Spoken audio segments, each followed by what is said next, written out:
मासूमियत भरे पुराने दौर में अलमारियों में अखबारात भी अंग्रेजी के बिछाए जाते थे कि इनमें मुकद्दस किताबों के हवाले नहीं होते। छोटी से छोटी कोताही पर भी कोई ना कोई सुना सुनाया खौफ आड़े आ जाता था।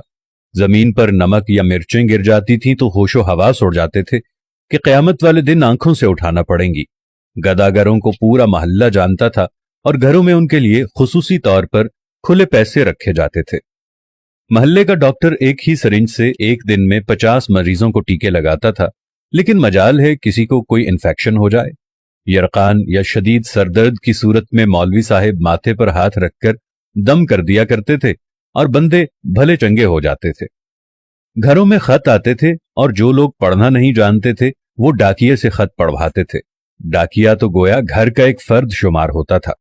खत लिख भी देता था, पढ़ भी देता था और खाना पानी पीकर साइकिल पर ये जा और वो जा।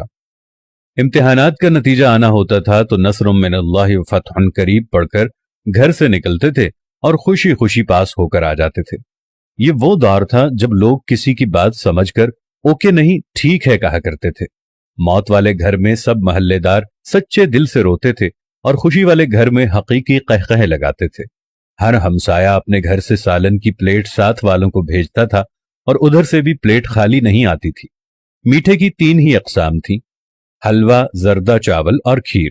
आइसक्रीम दुकानों से नहीं, लकड़ी की बनी रेड़ी से मिलती थी जो म्यूजिक नहीं बजाती थी। गली गली में साइकिल के मैकेनिक मौजूद थे। जहां कोई ना कोई महल्लेदार कमीज का कोना मुंह में दबाए पंप से साइकिल में हवा भरता नजर आता था। न्याज बढ़ती थी तो सबसे पहला हक बच्चों का होता था। दूध के पैकेट और दुकानें तो बहुत बाद में वजूद में आई। पहले तो लोग भैंसों के बाड़े से दूध लेने जाते थे। गुफ्तगू ही गुफ्तगू थी, बातें ही बातें थीं, वक्त ही वक्त था। गलियों में चारपाइयां बिछी होती थीं। महल्ले के बाबे हुक्का पी रहे होते थे और पुराने बुजुर्गों के वाकयात बयान कर रहे होते थे। जिन घरों में टीवी आ चुका था उन्होंने अपने दरवाजे महल्ले के बच्चों के लिए हमेशा खुले रखे। मट्टी के लेप की हुई छत के नीचे चलता हुआ पंखा सख्त गर्मी में भी ठंडी हवा दिया करता और फ्रिज के बगैर भी मटके और सुराहियों का पानी ठंडा रहता था। फिर अचानक सब कुछ बदल गया। हम कदीम से जदीद हो गए। अब बावर्ची खाना सीढ़ियों के नीचे नहीं होता, खाना बैठकर नहीं पकाया जाता, दस्तरखान शायद ही कोई इस्तेमाल करता हो।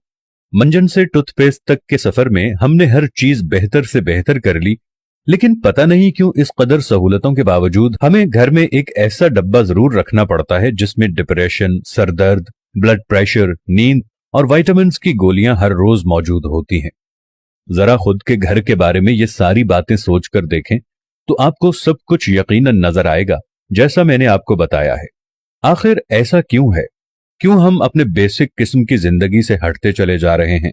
मैं आज भी आप लोगों से कह रहा हूं, आप साथ वालों के दुख दर्द बांटना शुरू कर दो। आप गरीबों के दुख में दर्द बांटना शुरू कर दो। आप साथ वालों के साथ प्यार मोहब्बत रखना शुरू कर दो। थोड़ी सी माजी की जिंदगी को दोबारा अपनाना शुरू कर दो। मट्टी के बर्तन में खाना खाना शुरू कर दो। दुनिया जहां की नेमतों से दूर हट जाओ। ओवन और फ्रिज को इस्तेमाल करना छोड़ दो। प्रेशर कुकर को इस्तेमाल करना छोड़ दो। अपनी जिंदगी को सादगी की तरफ ले जाओ तो आपके घरों में रखा हुआ ये दवाइयों का डब्बा भी पहले की तरह यहां से गायब हो जाएगा। खुदावंद से दुआ है कि देखने वालों को सेहत कामिला और आजिला अता फरमाए। आमीन सुम्मा आमीन या रब्बल आलमीन।